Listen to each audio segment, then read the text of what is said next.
Boop. Welcome to Top Deck City. My name is Grim, and what I have for you today is a Strixhaven School of Mages set booster box that I'm going to crack open and see if we get any of those cool Mystical Archive alternate art cards. I'm really hoping for a Faithless Looting and a Harmonize. I know they've taken some flack, I guess, or criticism is a better word for it, on the internets. But I actually think they look kind of cool because they just remind me of like the old Photoshop jobs that were seen back in the 90s. So I don't know, I think they're interesting. 9, 10. Did I get shorted a pack here? Hold on a second. 10. 1, 2, 3, 4, 5, 6, 7, 8, 9. 1, 2, 3, 4, 5, 6, 7, 8, 9, 10, 11. Okay, no. One row just had 11. Alright. Here we go. Pack number 1. Didn't actually follow this set very much. All I really cared about was the commander cards. Okay, we might get the rare right up front, so this will be a fast video. So, an elemental token. Nope. Never mind. Hold on. I get art with one of the Elder Dragons, the Quandrix one. Shiny Land. Okay, so how the frick are these done? These are okay because they're set boosters, so they're not like a draft booster. All right, so we got this dude. This is cool. Tanazar Quandrix in like a full art. Let's see, he's Flying Trample, and when Tanazar Quandrix enters the battlefield, double the number of +1/+1 counters on target creature you control, and whenever Tanazar Quandrix attacks, you may have the base power and toughness of other creatures you control become equal to Tanazar Quandrix's power and toughness until the end of the turn. That second ability feels like a very Boros ability, so I guess that's kind of cool that they're doing something different with Simic. Yeah, I actually don't mind this card because it's not doing the annoying Simic stuff, which is I draw more cards than you, and then I put more lands in play than you, and then I get to do more stuff than you. Not saying that the deck won't do that, but the commander doesn't do that. So this guy's kind of cool in my book. I'm gonna give him a pass. And then we also got two neat things. We got a foil Gift of Estates, which is a rare, which is if an opponent controls more lands than you, search your library for up to 3 plains cards, any plains cards. So I guess you can get like a Sacred Foundry. Reveal them and put them into your hand and then shuffle. That's pretty great. And Infuriate, which is target creature gets +3/+2 until end of turn. Now, I don't know if I'm going to get one of these in each pack. Hopefully I do. That would be pretty sweet. But yeah, foil Gift of Estates. I love my white cards, so this is awesome. That's going to be a hard pack to top, I think, going forward. Getting the Mythic and a foil rare. All right. Starting off hot. Now let's get a bunch of crap for the remaining packs. So we got some nice art, another land, expanded anatomy. I'm still kind of skip these commons and uncommons. All right, so we got Verdant Mastery, which is 6 mana. You may pay 4 rather than play this spell's mana cost. Search your library for up to 4 basic land cards. Reveal them. Put one of them onto the battlefield tapped under an opponent's control. If the 4 mana cost was paid, put 2 of them onto the battlefield tapped under your control and the rest into your hand, and then shuffle. That's interesting. All right, we got a counter spell, which has been upgraded to rare from uncommon, I believe. And this is nice. This is some neat artwork. Look at that. That's pretty cool. I like that. Big old hand, like the no hand for counter spell. It's pretty cool. And a foil Spell Satchel, which is 2 mana, Magecraft. Whenever you cast or copy an instant or sorcery spell, put a book counter on Spell Satchel. Remove a book counter from Spell Satchel to add 1 colorless, or remove 3 book counters from Spell Satchel to draw a card. This card seems pretty cool. Yeah, I like that. I like that too. And we got a fractal token. All right. It's a shame I wasn't super excited for this set. I think the theme is cool. I like the lighthearted aspect of it. You know, there's nothing wrong with having like a kind of goofier, funnier magic set that is black border and not silver border. I think the issue for me was I think I was just like suffering from burnout. Would be after Call Time and Time Spiral remastered. I was just I spent so much money. this one I just didn't want to drop the money on it, so I didn't. All right. So what do we get here? Snow Day. That's a great name for a card. All right, Draconic Intervention. So this is 4 mana. As an additional cost to cast a spell, exile an instant or sorcery card from your graveyard. Draconic Intervention deals X damage to each non-dragon creature, where X is the exile card's mana value. If the creature dealt damage this way, would die this turn, exile it instead, and then you exile this. This card is awesome. What a cool board wipe. Yeah, man, I'd definitely play with this. All right, so we get a cool Archive Opt. Scry one, draw one.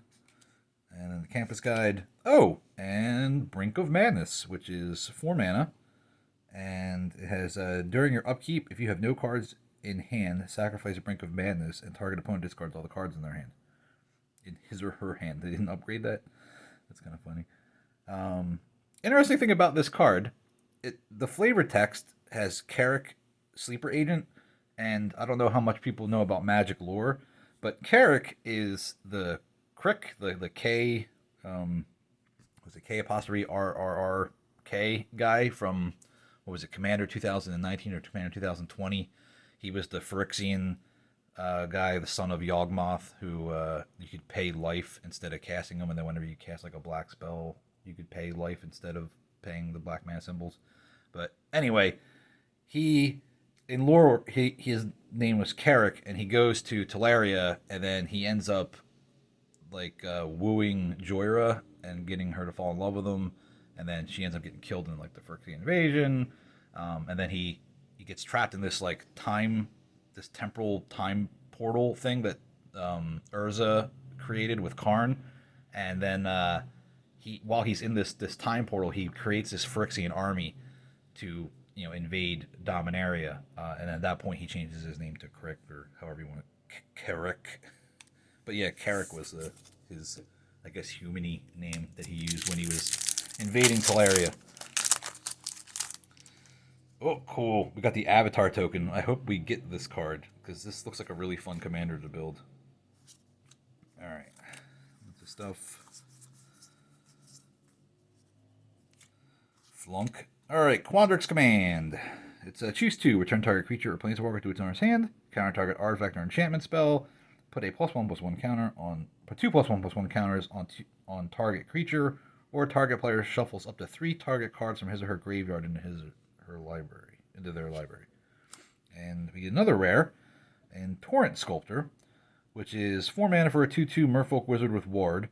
And when Torrent Sculptor enters the battlefield, exile an instant or sorcery card from your graveyard. Put a number of +1/+1 counters on Torrent Sculptor equal to half that card's mana value rounded up. And it's got a flippity-doo, which is Flamethrower Sonata, 2 mana, sorcery. Discard a card and then draw a card. When you discard an instant or sorcery card this way, Flamethrower Sonata deals damage equal to that card's mana value to target creature or planeswalker you don't control.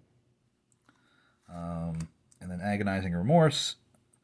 Target opponent reveals their hand. You choose non-land card from it, or a card in their graveyard, and exile the card, you lose 1 life. Heated Debate, and then the Avatar token. I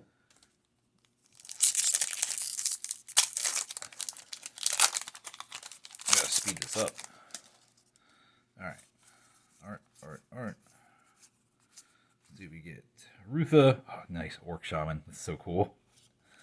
Semester's End. Exile any number of target creature or planeswalkers you control at the beginning of the next end step. Return each of them to the battlefield under its owner's control. Each of them enters the battlefield with an additional +1/+1 counter on it. If it's a creature, and then an additional loyalty counter if it's a creature, and then an additional loyalty counter if it's a planeswalker. Man, there are some walls of text on these cards. Growth Spiral. Draw a card, and then put a land into play. And this counts as a rare now, too. That's kind of cool. Inkling token. I like this guy. I'm going to see a lot of him because the Orzhov cards look really cool in this set. Or Silver Quill cards. You're going to have a hard time converting me on that one.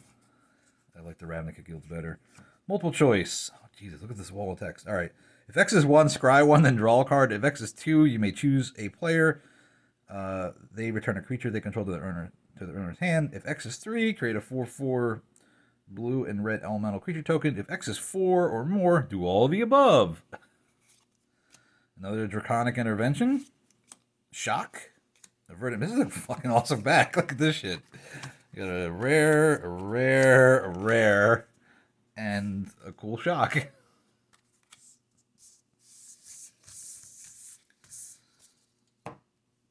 Alright. So far, this box has been the best set booster box I've ever opened. Yay, a pest token. Alright.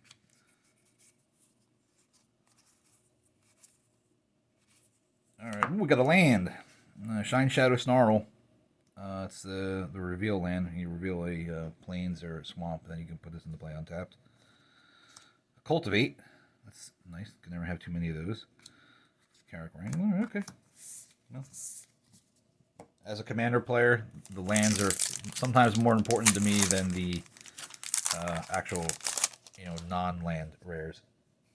Ooh, I got a signed artwork. I'm going to sneeze. It's going to be embarrassing. Yes! Velomachus Lorehold. This is the Elder Dragon that I think is the coolest and the one that I wanted the most. So much so that I did actually order the full art version just so I can build a commander deck around it. But having a second one is not bad at all because he can go in a deck. Whenever Velomachus Lorehold attacks, look at the top 7 cards of your library. You may cast an instant or sorcery spell with mana value less than or equal to Velomachus Lorehold's power from among them without paying its mana cost. Put the rest on the bottom of your library in a random order. And then we got an Electrolyze, which is a ping spell, upgraded to rare. Deals 2 damage, divided as you choose among 2 targets, and then you draw a card. And then, and we got Arcane Teachings, which is 3 mana, enchant creature. Enchant creature has +2/+2, and has tap, deal 1 damage to target creature or player. That's okay. Well, that's never going to get played. Maybe an again deck. Maybe. So I can get it back over and over again. Mardu enchantments. Cool spear token. Spell satchel. Oh, this is cool. Dwarf. I love this guy. He's a 2/2. He gets +1/+0 for each artifact you control, and whenever you cast it or copy an instant spell, you create a treasure token. So I think they finally figured out what they're going to do with dwarves. Make treasure tokens! This should have been the no-brainer since day one. Dwarves mine for gold. Why wouldn't they make treasure? Team Pennant. Zephyr Boots. Oh, this guy's great. This Augmenter Pugilist, 3 mana for a 3/3. As long as you control 8 or more lands, he gets +5/+5. And Echoing. Oh, this is not the card I thought it was. I thought it was. There's a different card with this guy on the artwork, and he says something dumb like, if you control your commander, all your... Oh, he's in the commander decks. Yeah, all your creatures have hexproof.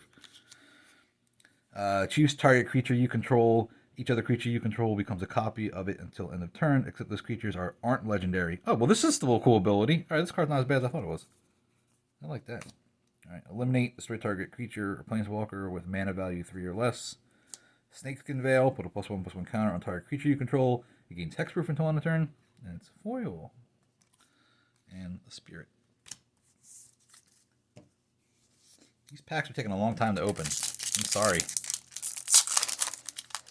Maybe I'll just do it in 3 videos. I'll do the first stack, the second stack, and third stack, because this is already 14 minutes. All right, Plains, Fractal Summoning, Zephyr Boots, Mascot Interception. All right, Rushed Rebirth. Choose target creature. When that creature dies this turn, search your library for a creature card with lesser mana value and put it onto the battlefield, tapped, and then shuffle. Awesome. Love it. Revitalize. 2 mana. White and colorless. You gain 3 life. Draw a card. Yep. Play that a lot in Standard. Field Trip. Search your library for a basic forest card. Put that card onto the battlefield tapped, then shuffle your library, and then learn. Which is, I don't care about that ability. That was the other thing that put me off about the set, was the learn mechanic, since you can't use it in Commander. Bloodied Ghost. I've never seen this card. So you got Hybrid, Orzhov, and 1. And he's a 3/3 Spirit, flying. Bloodied Ghost comes into play with a -1/-1 counter on it. It's an uncommon. Why would that be an uncommon? Because he's flying? Oh, all right, well, whatever. I'm going to stop the video here, and we'll come back for round 2.